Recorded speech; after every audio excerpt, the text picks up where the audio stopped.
하나님의 살리심. 우리 살리시는 하나님 5번째 시간입니다.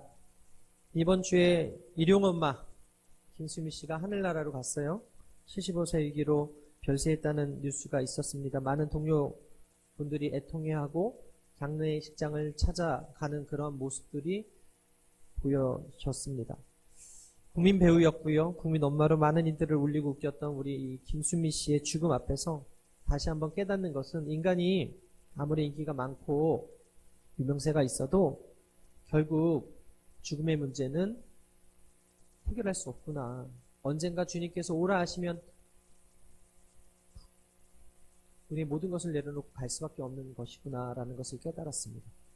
1년 전까지만 해도 방송에 나와서 건강검진 한 게 건강하다고 했던 분인데 최근에 소송 문제로 엄청난 스트레스를 좀 받으셨나 봐요. 그래서 혈당이 500까지 올라가셔가지고 돌아가셨다는 이야기를 들었는데, 여러분 내려놓는 연습을 해야 돼요. 내려놓는 연습.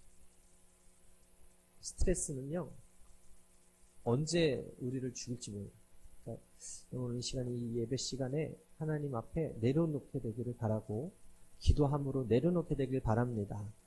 조금 더 가지려고 해도 그 영혼 주님께서 도로 찾으시면 그거 타놓고 가야 되는 건데, 우리가 이 주일날 또 돈 벌러 나가신 분들도 있을 것이고 어떤 사업적인 부분 때문에 계신 분도 있겠지만, 중요한 것은 우리가 내려놔야 된다. 하나님 앞에서 안식하라고 하신 이 주일은 하나님께서 우리를 죽이려고 주신 날이 아니라 우리를 살려주시고자, 우리에게 쉼을 주시고자 주신 은혜의 날임을 여러분 기억하게 되기를 바랍니다. 오늘 본문 말씀을 살펴보게 되면요, 예수님께서 베다니라는 마을에서 죽은 나사로를 살리신 기적의 사건이 기록되어 있어요. 베다니 지역의 나사로는요, 마르다와 마리아 두 여동생과 함께 살고 있었던 사람이었는데 그가 병들어 죽었다라고 성경은 이야기합니다. 평소에 이들과 친하게 지냈던 예수님이 그 소식을 들으셨어요. 나사로가 병들어 죽게 되었으니 예수님 와서 병을 고쳐달라는 그 연락을 받았어요. 왜요? 예수님께서는 병을 고칠 수 있는 능력이 있으신 분임을 마르다와 마리아는 알았거든요. 그런데 그 소식을 듣고서도 예수님께서 바로 가지 않으시고 이틀을 더 유하였다라고 성경을 기록을 하고 있어요. 마르다와 마리아는 예수님만 오시면은 치료받고 살 수 있겠다라고 생각을 했는데, 예수님의 생각은 마리아와 마르다와 달라서 이틀 동안 더 유하셨다가 출발하셨다는 것이죠. 베다니에 도착하니까 이미 나사로는 죽은 지 나흘이나 되었다라고 기록되어 있고요. 마리아와 마르다는 나사로의 죽음에 슬퍼하면서 주님, 당신이 여기 계셨다면 죽지 않았을 것입니다. 우리 오라비가 살아났을 것입니다. 살아있었을 것입니다. 그렇게 얘기하는 거예요. 그래서 예수님이 눈물을 짓는 마리아와 마르다에게 내 오라비가 다시 살리라, 이것을 내가 믿느냐라고 물으셨어요. 그러자 그들은 내가 믿나이다라고 대답을 했고, 예수님께서 마리아와 마르다에게 무덤 입구에 있는 돌을 옮겨 놓아라 라고 하셨잖아요. 그리고 그 말에 순종해서 옮겨 놓게 되니까 어떤 일이 있었습니까? 예수님께서 죽은 나사로를 향해서 나사로야 나오라 했더니 정말로 장사를 지내 머리부터 발끝까지 붕대에 묶여 있었던 그 나사로가, 미라 형태의 그 나사로가 살아서 걸어 나왔다는 거예요. 나사로야 나오너라. 예수님이 말씀하시니 죽은 나사로가 살아났다. 여러분, 세상에 요즘 우리나라에 하나님이 얼마나 복을 주시는지, 한강이라는 작가가 노벨상 수상한 지 얼마 안 돼서 이제는 로제라는 가수가 아파트 아시는지 모르겠어요. 아파트 그 노래, 그 윤수일의 따다다다다다다다다 그 아파트 말고 요즘 로제라는 가수가 브루노 마스라는 미국의 살아있는 마이클 잭슨이라는 그런 칭호를 받는 그 사람과 합작을 해서 만든 그 노래가 빌보드 차트 1위를 하고 엄청나게 세계적인 돌풍을 하고 유튜브에서 1억 4천 명, 어제까지만 해도 1억 4천 명인데 지금 더 많이 받겠네. 그 뷰를 찍었대요. 그만큼 블랙핑크의 로제라는 한 여인의 그 노래가 지금 온 세계에 그냥 K-팝 열풍을 또 불러일으키고 있다는 소식을 들었는데, 여러분 한번 생각해 보세요. 아파트를 아무리 불러봐요. 1억 명이 봤다고 해요. 그걸 듣는 사람이 살아납니까? 안 살아난다는 거예요. 세상의 가요나 세상의 소리는 아무리 들어도 살아나지 못합니다. 그러나 하나님의 음성을 들을 때 살아난다 말씀하셨고, 제가 이렇게 계속해서 하나님의 살리심에 대해서 설교하는 것도 결국 이 예배전에서 하나님의 말씀이 살리지 세상의 유행가가 우리를 살릴 수 없다는 사실을 누구보다 더 잘 알고 있지 않습니까?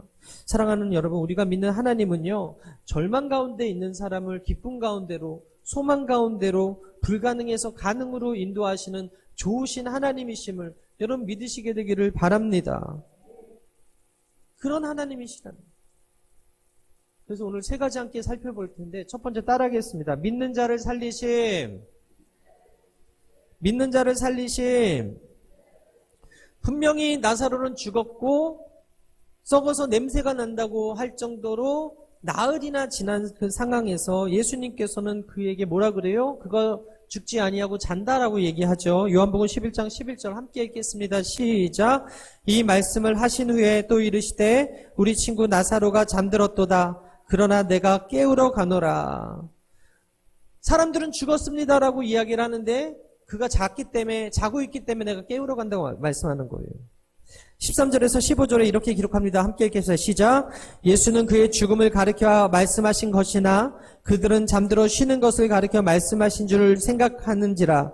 이에 예수께서 밝히 이르시되 나사로가 죽었느니라. 내가 거기 있지 아니한 것을 너희를 위하여 기뻐하노니 이는 너희로 믿게 하려 함이라. 그러나 그에게로 가자 하시니. 분명히 그 당시에는 핸드폰이 없는 거죠. 연락을 취할 방법이 없는 거예요. 예수님, 나사로, 당신이 사랑하는 나사로가 지금 병들었습니다 라는 소식만 들었는데 예수님께서 그가 자니까 내가 깨우러 간다라고 이야기를 하는데 알고 보니까 죽은 거예요. 죽은 나사로를 살리시러 가겠다라고 말씀을 하고 계신데 제자들은 나사로가 죽었다는 사실을 모르고 있었다는 것이죠. 그런데 그들이 증인인 거예요. 그들이 예수님께서 그 나사로를 살리러 간다, 자는 자를 깨우러 간다라는 그 말을 제자들에게 이틀 유하시면서 하시고 출발하시는 거죠. 죽음은 유족들에게 말로 할 수 없는 큰 상실감과 아픔을 주는 것입니다. 게다가 그 당시에 경제적으로 먹여 살릴 수 있는 남성이었던 그 오라비 나사로가 죽은 것은 마리아와 마르다에게는 엄청난 큰 충격이었을 것입니다. 그런데 그 죽음의 아픔이 그에게 찾아온 거예요. 21절에 보게 되니까 마르다가 예수께 여짜오되 주께서 여기 계셨더라면 내 오라비가 죽지 아니하였겠나이다. 예수님께서 충분히 살릴 수 있으셨어요. 그 소식을 듣고 오셨으면. 그러나 예수님은 더 이틀간 유하셨다가 오셨다. 그것이 우리에게 주시는 그 메시지가 무엇입니까? 내가 거기 있지 아니한 것을 15절에 너희를 위하여 기뻐하노니 이는 너희로 믿게 하려 함이다 라고 말씀하고 있는 거예요. 예수님께서 오셔서 병을 고칠 수도 있지만 예수님께서는 죽은 자도 살리시는 사람이심을, 죽은 자를 살릴 수 있는 능력이 있으신 분이심을 가르쳐 주시기 위해서 바로 오지 않으시고 이틀 동안 그 제자들과 함께 유했다는 것입니다. 그러면서 마르다가 마지막 부활에는 다시 살 줄 알아요. 그러나 지금 우리 오빠가 죽었다니까요. 우리 오라버니까 지금 죽었는데 예수님 다시 살리라는 말씀은 나중에 마지막 부활 때는 다시 살겠죠. 그런데 지금 당장 우리 오라버니가 죽었다고요. 그렇게 얘기하는 거예요. 우리는 늘 항상 현상을 봅니다. 눈앞에 있는 장애를 봐요. 그런데 예수님이 늘 우리에게 반문하시는 게 뭐예요? 너에게 믿음이 있느냐? 너에게 믿음의 눈이 있느냐? 그거라는 것이죠. 마가복음 9장 23절에 예수께서 이르시되 할 수 있거든이 무슨 말이냐?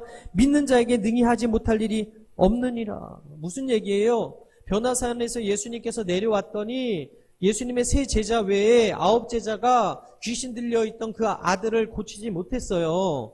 그러니까 할 수 있거든 예수님 좀 고쳐주세요 하니까 할 수 있거든이 무슨 말이냐, 믿는 자에게 능히 하지 못할 일이 없다라고 예수님께서 말씀하셨어요. 결국에는 믿음이 있느냐 믿음이 없느냐 그 차이라는 거예요. 출애굽한 이스라엘 백성은 쫓아오는 바로의 정예 군대를 보았습니다. 눈앞에 펼쳐진 홍해를 보았습니다. 이제 죽었구나, 이제 끝이구나, 절망 가운데 있을 때 모세가 홍해가 갈라질 것을 믿고 지팡이를 앞으로 내밀었더니 홍해가 갈라졌다는 거예요.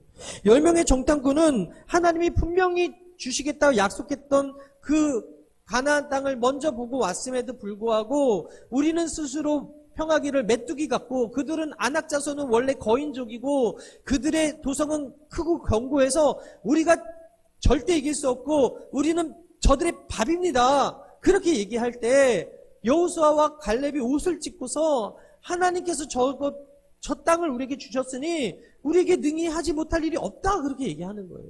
믿음의 시각이냐 그렇지 않느냐가 중요하다라는 것이죠.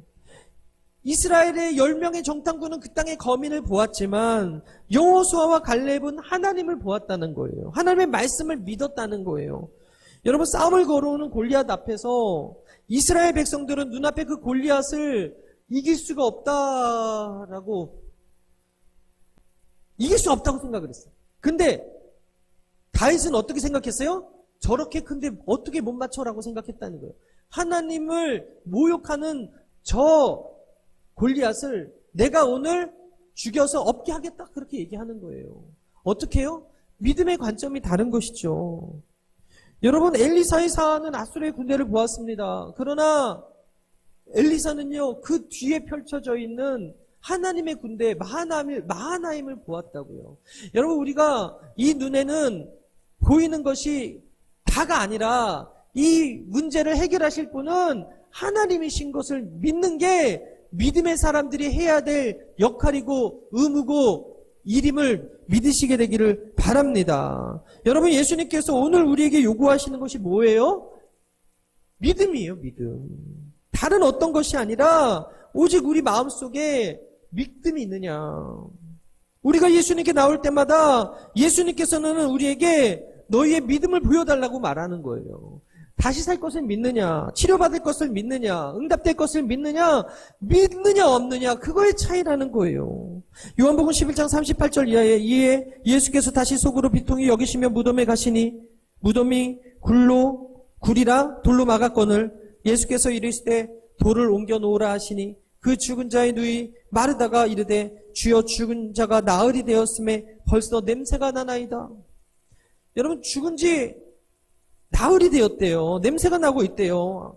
살려도 사는 게 아닐 거예요. 모두가 그렇게 믿고 있는 상황에 예수님께서 물어보시는 거예요. 그가 다시 살 것을 믿냐고. 여러분, 문제를 만났을 때 하나님께서 항상 우리에게 물어보시는 게 그거라고. 이것이 하나님의 역사를 나타내는 문제인 것을 믿냐? 하나님께서 이것을 해결해 줄 것을 믿냐? 믿음을 확인하시는 거예요. 40절에 보게 되니까 예수께서 이르시되 내 말이 내가 믿으면 하나님의 영광을 보리라 하지 아니하였느냐. 여러분, 문제 앞에서 하나님을 믿으면, 하나님의 말씀이 이루어질 것을 믿으면, 내 기도가 응답될 것을 믿으면 하나님께서 일하시고 하나님이 영광 받으시는 놀라운 역사가 나타남을 믿으시게 되기를 바랍니다. 그리고는 뭐라 그래요? 돌을 옮겨 놓으라는 거예요. 사람들은 의심했고 믿지 않았는데 예수님께서는 그가 다시 살 것을 믿으셨고 걸어 나올 것을 아셨어요. 예수님은 사람에게 뭐라 그래요? 돌을 옮겨 놓으라고 했지 나사로를 살려내라고 하지 않으셨어요. 단지 너희들이 할 수 있는 부분이 뭐냐? 불 앞에 있는 돌을 옮겨놔. 그 다음에 일은 내가 할 거야. 그렇게 말씀하는 거예요. 여러분, 인간이 할 수 있는 부분까지만 하시면 됩니다. 성경에서 기도하라 그랬으면 그냥 기도하는 거예요. 믿고 기다리라고 했으면 믿고 기다리면 되는 거예요. 왜? 우리 하나님께서 그렇게 말씀하셨으니까. 그런데 뭐라 그래요? 이유를 대요. 냄새 나는데요? 저거 옮겨놓으면 냄새 나는데요? 썩은 지 나흘이나 됐는데요? 죽은 지 나흘이나 돼서 썩은 몸에서 냄새가 나서 냄새가 진동할 건데요. 그렇게 핑계 대고 있는 거예요. 그럼에도 불구하고 뭐라 그래요? 옮겨 놓으라는 거예요. 예수님은 살리시려고 하는데 우리는 의심하는 거예요. 예수님은 우리에게 응답 주시려고 하는데 우리는 믿지 못하는 거예요. 살아날 생각 전혀 못하는 거죠. 죽은 상태만 보는 거예요. 믿습니다! 반응하지만 마음으로는 정말 안 믿어지네. 우리 조영기 목사님이 설교할 때 그랬잖아요. 어떤 권사님이 믿습니다! 믿습니다! 목사님이 기도할 때는 아멘 아멘 아멘 아멘 이러고 돌아가면서 아유 안 믿어지네 그러고 갔다는 거예요. 우리가 그런 상태라는 거예요. 분명히 우리는 아멘이라고 하고 믿습니다라고 얘기를 하지만 여기서 우리가 돌아갈 때는 다시 불안해하고 다시 염려하고 다시 못 믿고 있다라는 거예요. 사랑하는 여러분, 우리 하나님은 오늘도 말씀을 주셔서 살리길 원하시고 믿음에 반응하는 자들을 통해서 일하신다는 사실을 믿으시게 되길 바랍니다. 예수님이 우리에게 원하시는 게 뭐예요? 믿음이라는 거예요. 믿음. 요한복음 11장 38절에 말씀하신 대로 돌을 옮겨 놓기 전에 그 상태는 냄새가 나는 상태였어요. 그런데 우리에게 요구하시는 게 뭐예요? 그냥 돌을 옮겨 놓으라는 거예요. 그 이후에 모든 일은 내가 한다. 여러분, 살리는 일은 예수님이 하시고요. 순종은 우리가 해야 될 몫이라는 것입니다. 돌을 옮겨라고 하니까 마르다가 걱정하면서 죽은 지 나흘이 됩니다. 냄새가 날 겁니다. 라고 하는데 살아날 생각을 못하는 거예요. 내가 믿나이다라고는 얘기하지만 지금 당장은 아니라는 거죠. 부활의 때 부활할 거지 지금 당장 살아날 것을 못 믿겠다는 거예요. 죽은 상태를 보니까. 믿습니다라고 반응하지만 마음으로는 정말 못 믿고 있다는 거예요. 우리가 믿음 생활을 하지만 보이지 않는 하나님을 믿는다고 하지만 오늘도 말씀에 아멘 하지만 그렇지만 내 생각이 가미될 때가 있어요. 온전히 순수하게 100% 못 믿을 때가 있다고요. 예수님께서도 나사로가 병들었다고 하는 소식을 들으시고 뭐라고 하셨어요? 3절에서 4절에 이에 그 누이들이 예수께 사람을 보내어 이르되 주여 보시옵소서 사랑하시는 자가 병들었나이다 하니 예수께서 이르시되 이 병은 죽을 병이 아니라 하나님의 영광을 위함이요 하나님의 아들이 이로 말미암아 영광을 받게 하려 함이라 하시도다라고 말씀하고 있어요. 하나님의 영광을 위해서 있어야 될 일이라고 말씀하는 거예요. 사람들은요 보여주면 믿어요. 보고 믿는 것은 세상 사람들도 다 해요. 그런데 성경은요 보고 믿는 믿음이 아니라 보지 못하는 중에 믿는 믿음이 귀하다고 그것이 진짜라고 얘기를 하죠. 히브리서 11장 1절 이하 우리 함께 읽겠습니다. 시작. 믿음은 바라는 것 제가 읽을게요. 믿음은 바라는 것들의 실상이요 보이지 않는 것들의 증거니 선진들이 이로써 증거를 얻었느니라. 믿음으로 모든 세계가 하나님의 말씀으로 지어진 줄 우리가 아나니 보이는 것은 나타난 것으로 말미암아 된 것이 아니니라. 여러분 조영기 목사님이 항상 하시는 말씀이 뭐였냐면 이 눈에 보이는 거 없고 이 귀에 들리는 거 없고 이 손에 잡히는 거 없고 이 눈앞에 칠흑같이 어둡다고 할지라도 하나님은 좋으신 하나님이시기에 믿는 자들을 통해서 일하신다라고 이야기했어요. 믿으시면 아멘. 보이지 않아도 믿는다는 거. 이것이 여의도 순복음교회에서 10월 23일부터 오늘까지 세계교회 성장대회 그리고 평화와 교회 부흥을 위한 기도대성회가 펼쳐진 장면인데요. 전 세계 50개 국가가 1천여 명의 목회자가 그리고 국내 1,500 목회자 그리고 1만여 명의 성도가 참석했고 그로 인해서 수많은 사람들이 모여서 함께 기도했어요. 여러분 이거 누가 만들었냐면 조영기 목사님이 만들었어요. 여의도 순복음교회 설립자인 조영기 목사님이 여의도 순복음교회 성장 비결을 우리만 아는 것이 아니라 전 세계 사람들에게 알려주시기 위해서 CGI 처치 그로스 인터내셔널 클럽이라는 걸 만들어서 세계에 있는 목회자들을 초대해서 여의도 순복음교회 성장 비결을 가르쳐 주었어요. 그래서 25개국에서 온 60명의 목사님들이 CGI 임원으로 구성되어 있고 그들이 와서 여의도 순복음교회 그 비결을 배워서 자국으로 돌아가서 그 구역 조직이라던가 기도라던가 성교라던가 구제라던가 여의도 순복음교회에서 하는 모든 사역들을 배워서 했더니 정말로 10,000명 이상 20,000명 이상 모이는 대형 교회들이 탄생한 하더라는 것이죠. 한 사람 조용기 목사님이 그렇게 믿음으로 바라보고 나아갔더니 지금 전 세계의 리더들이 그렇게 서가고 있는 것을 CGI가 이번에 50회였거든요. 수많은 사람들이 와서 은혜 받고 돌아갔는데 하나님께서 그런 일을 누구를 통해서? 믿음의 사람 조용기 목사님을 통해서 이루셨다는 거예요. 여러분, 조용기 목사님이 하신 유명한 말씀 중에 이런 말씀이 있어요. 당신의 꿈을 저에게 들려주십시오. 당신의 미래를 말씀해 드리겠습니다. 다시. 당신의 꿈을 저에게 들려주십시오. 당신의 미래를 말해드리겠습니다. 4차원의 영성이 꿈이고 믿음이고 말이고 생각이에요. 할 수 있다, 하면 된다, 해보자. 할 수 있다, 하면 된다, 해보자. 여러분, 믿음이요, 현재 여의도 순복음교회를 만들었고요. 수많은 영혼을 살리는 복음전도 사역을 하게 만드는 원동력이었다라는 거예요. 우리는 우리 생각이 믿음보다 앞설 때가 많고 우리가 말씀의 시간에 말씀을 받지만 세상에 나아가서는 믿음보다는 우리 생각을 더 앞설 때가 많아요. 자라온 환경, 교육, 경험, 사상을 무시 못하고 거기에 부합해야 믿겠다라고 생각한다는 거예요. 그런데 예수님은 죽은 지 나흘이나 되어 썩어 냄새나는 그 나사로를 살리기 위해서 우리에게 필요한 것은 너의 생각이 아니라 경험이 아니라 바로 믿음이 필요하다. 그걸 가르쳐 주시려고 오늘 너에게 믿음이 있느냐라고 말씀하고 있는 거예요. 요한복음 11장 25절에 예수께서 이르시되 나는 부활이요 생명이니 나를 믿는 자는 죽어도 살겠고 무릇 살아서 나를 믿는 자는 영원히 죽지 아니하리니 이것을 내가 믿느냐. 여러분, 죽었지만 자는 것이고 마지막 날이 아닌 오늘 눈앞에 하나님의 아들이 일하시면 살릴 수 있다는 사실을 믿느냐? 그렇게 물으시고 있는 거예요. 마르다가 내가 믿습니다라고 고백하죠. 요한복음 11장 27절에 이르되 주여 그러하외이다. 주는 그리스도시요 세상에 오시는 하나님의 아들이신 줄 내가 믿나이다. 그의 예수님이 나사로를 살리셨어요. 여러분, 이번 주에 금요철야에 가나에서 사역하시는 라이프 채플 인터내셔널의 덱 슈어드 밀슨 목사님이 이 나사로에 대해서 말을 했는데 되게 큰 은혜를 받아서 여러분들에게 나누기 원하는데, 나사로야 나오너라 했을 때, 나사로야 나와라 했을 때 나사로를 살리기 위해서 예수님에게 세 가지 기적이 필요했대요. 첫 번째가 뭐냐면 말씀드렸지만 나흘이 됐기 때문에 엄청나게 냄새가 나는 상황, 즉 지금처럼 냉장고에 넣는 것이 아니라 굴에 옮겨 놓았지만 일교차가 크고 여름엔 그 광야 안에 팔레스타인 지역은 엄청 고온 다습하기 때문에 시체가 금방 부패한다는 것이죠.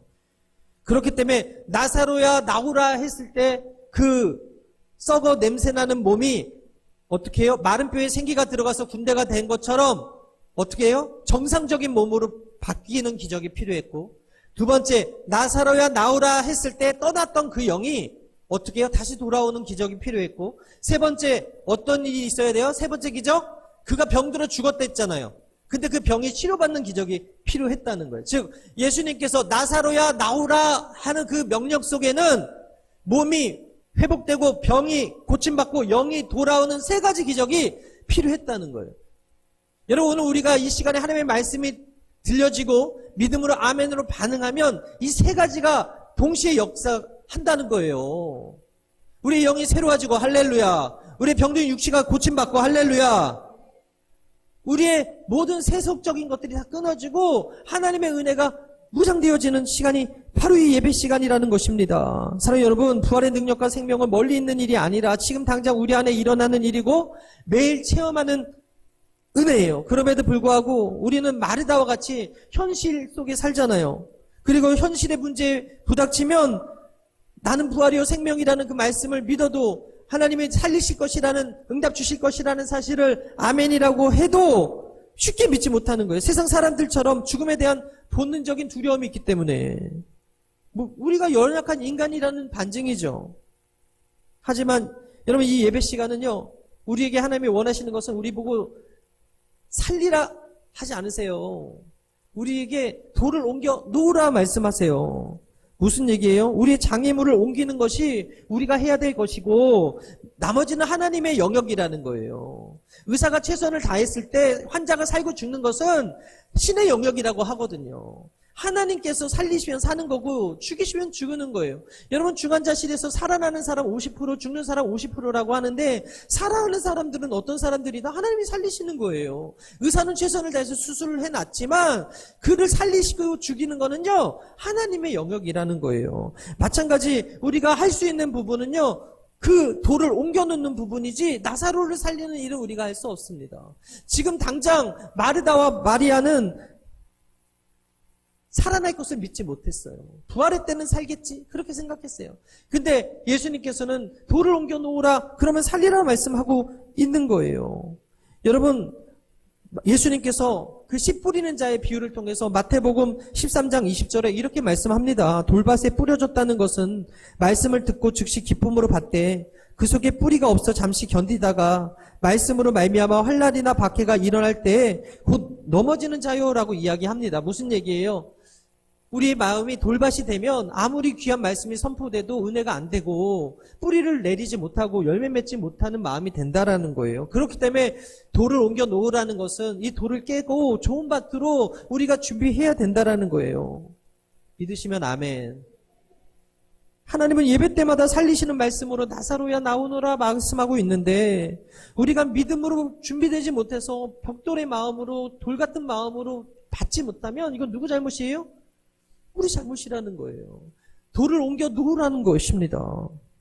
여러분 회당장 야유의 딸을 살리실 때 예수님께서 어떤 사람을 데리고 들어갔어요? 믿음의 사람을 데리고 들어갔어요. 비웃는 사람들은요 내보냈어요. 마가복음 5장 39절에 들어가서 그들에게 이르시되 너희가 어찌하여 떠들며 우느냐 이 아이가 죽은 것이 아니라 잔다 하니 그들이 비웃더라. 예수께서 그들을 다 내보신 후 아이의 부모의 또 자기와 함께한 자들을 데리시고 그 아이 있는 곳에 들어가사 그 아이의 손을 잡고 이르시되 달리다고 마시니 번역하면 곧 내가 내게 말하노니 소녀야 일어나라 하심이라. 여러분 예수님이 잔다고 했을 때 비웃었던 사람들, 코웃음 친 사람들, 믿음 없던 사람들 다 내보내고 누구 데려갔어요? 믿음 있는 제자들 야고보, 요한, 베드로 데려가서 달리다고 했어요. 소녀야 일어나라 했어요. 오늘 이 시간에 하나님께서 우리에게 원하시는 것은 여러분들의 믿음입니다.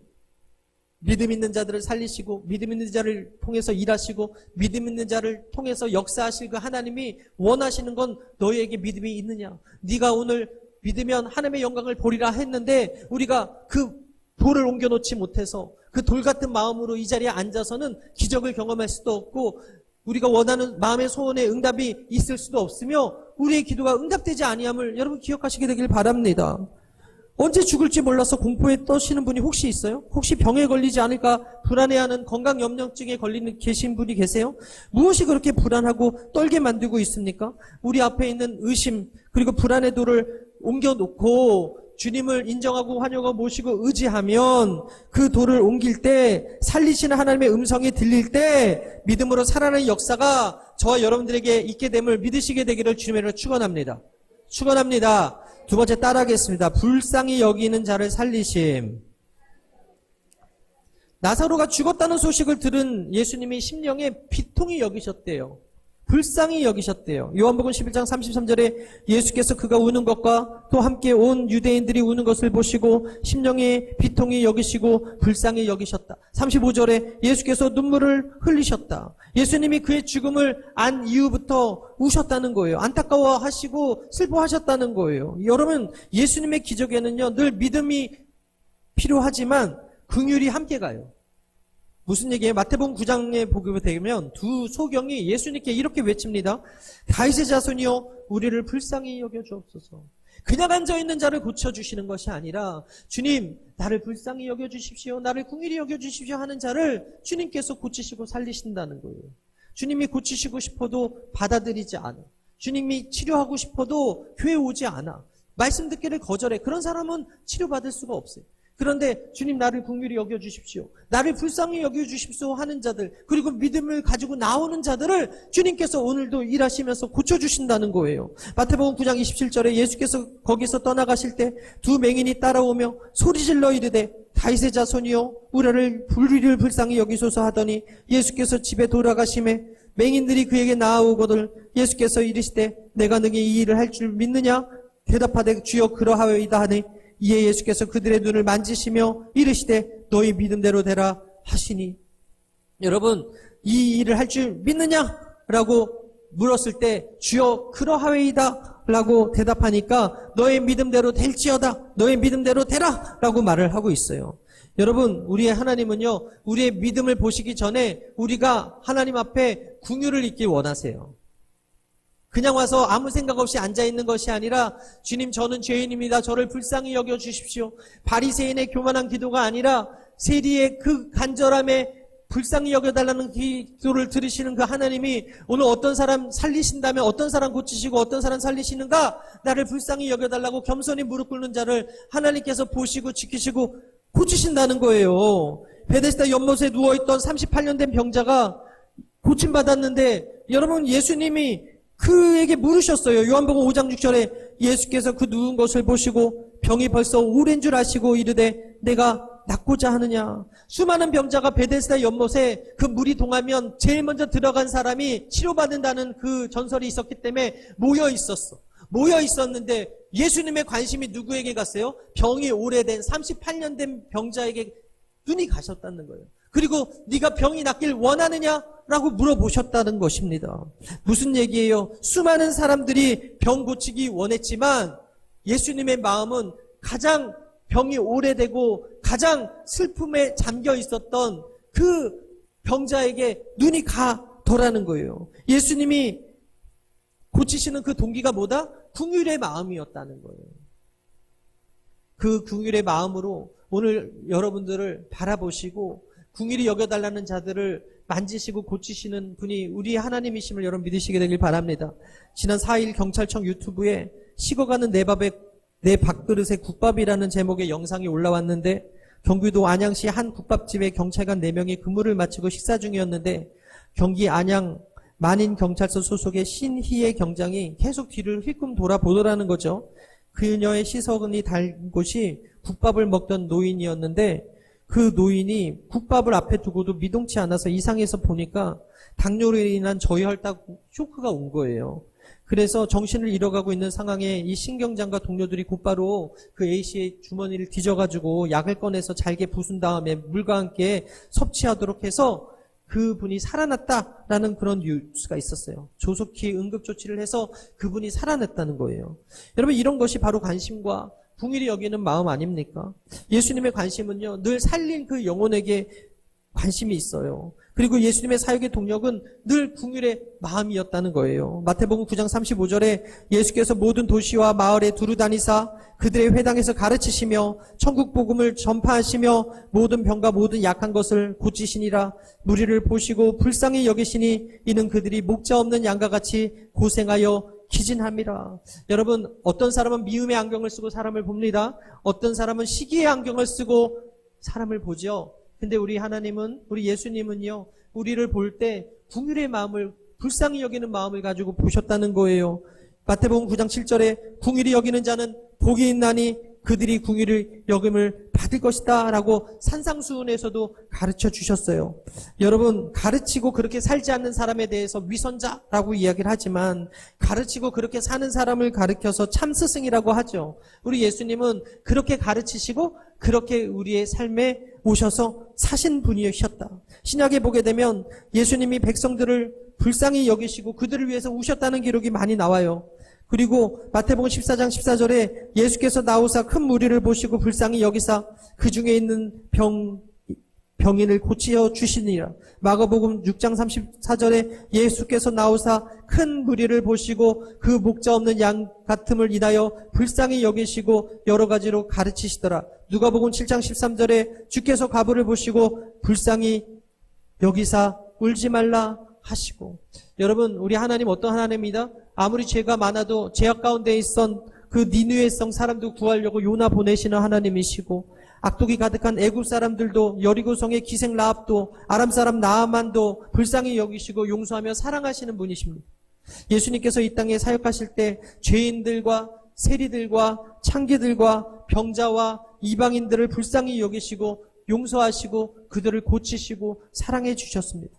현장에서 가늠한 그 여인을 사랑하여 주셨고, 사람들이 저주받은 병이라고 멸시했던 나병 환자들을 고쳐주셨고, 이방인 백부장에게도 나아가 그 백부장의 하인을 고쳐주시는 그런 사건들을 볼 때 우리 하나님은 긍휼의 마음으로 나오는 하나님의 사람들을 거절하지 않으시고 고쳐주시는 하나님이심을 여러분 믿으시게 되기를 바랍니다. 따라서 마태복음 9장 13절에 너희는 가서 내가 긍휼을 원하고 제사를 원치 아니하노라 하신 뜻이 무엇인지 배우라. 시편 103편 13절에 아비가 자식을 불쌍히 여긴 같이 야훼께서 자기를 경외하는 자를 불쌍히 여기겠다라고 말씀하신 대로 오늘 아침 예배하여 모인 여러분들, 하나님의 음성을 듣기 위해서 모인 여러분들, 우리가 오늘 주님께 구해야 될 것이 무엇입니까? 주님, 저를 불쌍히 여겨 주십시오. 주님, 저를 불쌍히 여겨 주십시오. 그럼 긍휼이 많으신 그 하나님의 여러분들의 병을 고치시고 여러분의 문제를 해결해 주시고 여러분들의 믿음대로 되게 응답해 주심을 믿으시게 되기를 주님의 이름으로 축원합니다. 마지막 따라하겠습니다. 기도로 살리심. 기도로 살리심. 사람들은 불쌍히 여기죠. 그것으로 끝이에요. 그런데 예수님께서는 눈물만 흘리고 불쌍하구나 하고 끝난 것이 아니라 기도하심으로 살려주셨다는 거죠. 요한복음 11장 41절 이하에 돌을 옮겨 놓으니 예수께서 눈을 들어 우러러 보시고 이르시되 아버지여 내 말을 들으신 것을 감사하나이다. 항상 내 말을 들으시는 줄 내가 알았나이다. 그러나 이 말씀 하옵는 것은 둘러선 무리를 위함이니 곧 아버지께서 나를 보내신 것을 그들로 믿게 하려 함이라. 여러분, 인간은 불쌍히 해요. 동정은 해요. 그러나 책임지지는 않아요. 근데 예수님은 동정으로 끝나지 않고 불쌍히만 여긴 것이 아니라 우리를 살리시기 위해서 기도하셨다. 그리고 진짜 살려주셨다는 거예요. 여러분, 마르다와 마리아도 기도했겠죠. 나사로가 죽기 전부터 예수님께 간구했다고 성경을 기록해요. 예수님께 다급한 기별을 보내잖아요.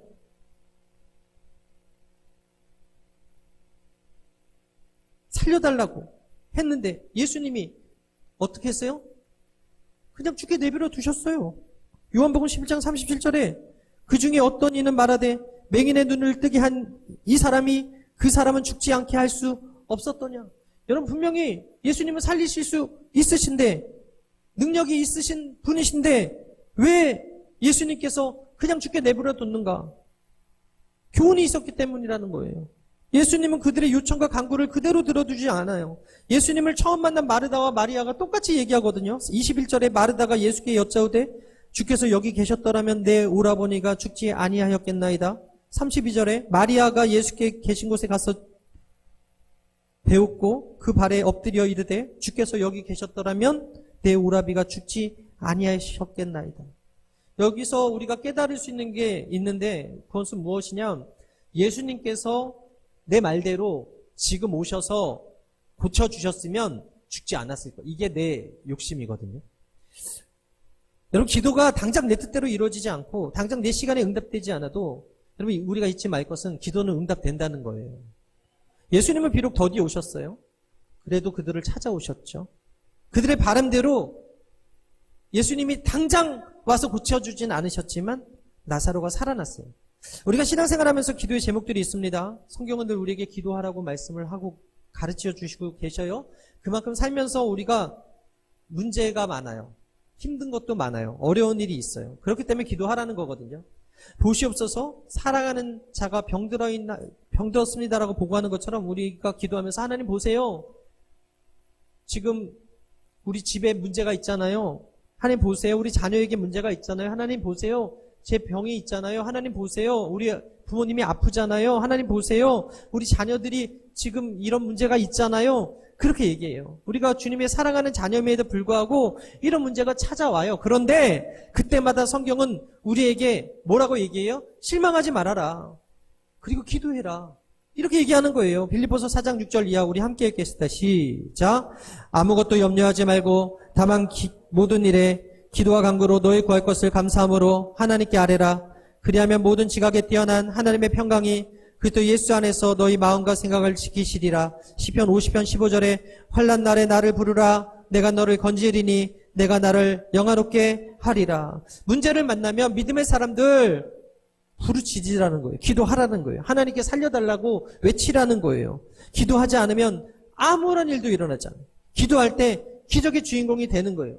비록 마리아와 마르다 바람대로 당장 예수님께서 오셔서 예수님이 그 나사로를 죽지 않게 만들어준 건 아니지만, 나사로가 안 죽은 것이 아니지만 예수님의 응답은 최상의 응답이었고 그 응답은 절대 늦은 응답이 아니었다. 나사로가 그들의 바람대로 살아났었고 살아난 그를 통해서 하나님이 영광을 받으셨고 또 주변의 많은 유대인들이 그 사건을 통해서 하나님을 믿었다는 것이죠. 45절에 보게 되니까 마리아에게 와서 예수께서 하신 일을 본 많은 유대인들이 그를 믿었다라고 기록하고 있어요. 사랑하는 여러분, 우리가 생각하는 시간과 타이밍과 그 기도의 제목들이 당장 오늘 이 자리에서 응답의 불이 내려오지 않는다고 해서 실망하지 않게 되기를 바랍니다. 우리 하나님은 우리 기도를 통해서 일하세요. 그러나 그 응답이 당장 오지 않을 수가 있어. 더디 올 때가 있어. 약속의 그 말씀을 주셨음에도 불구하고 당장 그 문제가 해결함 받지 못할 때가 있어. 그럼에도 불구하고 참 믿음의 사람, 신앙이 성숙한 사람들은 어떤 사람이에요? 응답이 더디 올수록 실망하지 않고 더 무릎 꿇는 사람. 그런 사람이 하나님이 기뻐하시는 믿음의 사람임을 믿으시게 되기를 바랍니다. 이사야 30장 18절 말씀에 그러나 야훼께서 기다리시나니 이는 너에게 은혜를 베풀려 하시며 일어나시리니 이는 너희를 긍휼히 여기려 하심이라. 대저 야훼는 정의의 하나님이시라. 그를 기다리는 자마다 복이 있도다. 따라하겠습니다. 기다리는 자마다 복이 있도다. 저희가 부흥을 위해서 기도하고 이 자리가 채워지길 위해서 기도하지만 그만큼 우리가 기도하는가, 그만큼 우리가 간절한가, 그만큼 우리가 긍휼히 여겨달라고 기도하고 있는가, 우리가 이 말씀의 거울 앞에서 한번 점검하고 다시 한번 부흥을 위해서 기도해야 될 줄 믿습니다. 우리 신앙은 우리 기도의 수준을 결코 벗어나지 못해요. 여행은 자신이 가본 만큼 다른 사람을 데려다 줄 수 있어요. 여행 가이드는 자기가 가본 만큼만 데려다 주는 거예요. 마찬가지 우리도 더욱 성숙해지기 위해서는 기도를 더 깊게 하고 그리고 기도를 통해서 하나님의 만지심을 많이 경험하고 그리고 기도를 통해서 하나님의 응답을 많이 경험할 때 더욱더 신앙이 성숙해지고 다른 사람들에게 또 기도를 가르쳐 줄 수 있다. 예수님께서 제자들에게 기도를 가르쳐 준 것은 예수님께서 기도를 오래 많이 함께 하셨기 때문이고 우리도 기도를 한 만큼 내 이기적인 기도가 아니라 이 나라 민족을 위해서 이 나라의 어려움을 위해서 우리 가정의 어려움을 위해서 중보할 수 있는 중보 기도자로 설 수 있음을 여러분 기억하시고 우리 기도가 그 기도의 내용이 더욱더 달라지는 은혜가 있게 되기를 바랍니다. 이런 사람을 가리켜서 성숙한 믿음의 사람이다라고 얘기를 하는 거예요. 이기적인 기도를 하는 사람은 이기적인 사람이기 때문에 그렇게 기도를 하지만 살리는 기도를 많이 하는 사람들이 많아질 때 우리 교회에 살아나는 역사들이 많아진다는 사실을 믿으시고 기도하는데 열심을 품고 나아가는 은혜가 여러분들에게 있게 되기를 주님의 이름으로 축원합니다. 말씀을 마치겠습니다. 우리 삶을 돌아보면 문제가 없지 않아요. 그럼에도 불구하고 예수님께서 지금 내 시간 내 때에 응답되지 않아도 반드시 응답해 주심을 여러분 믿고 나아가서 기도 멈추지 않는 은혜가 있게 되기를 바랍니다. 그럴 때 진정으로 살아나는 역사가 저와 여러분들에게 임하게 될 줄 믿습니다. 선포하고 축복합니다. 주의 은혜와 긍휼로 여러분들의 가정이 살아나게 될지어다. 병든 육체가 살아나게 될지어다. 기도한 대로 될지어다. 믿음대로 될지어다. 그렇게 살지어다. 네, 함께 찬양하고 기도하겠습니다.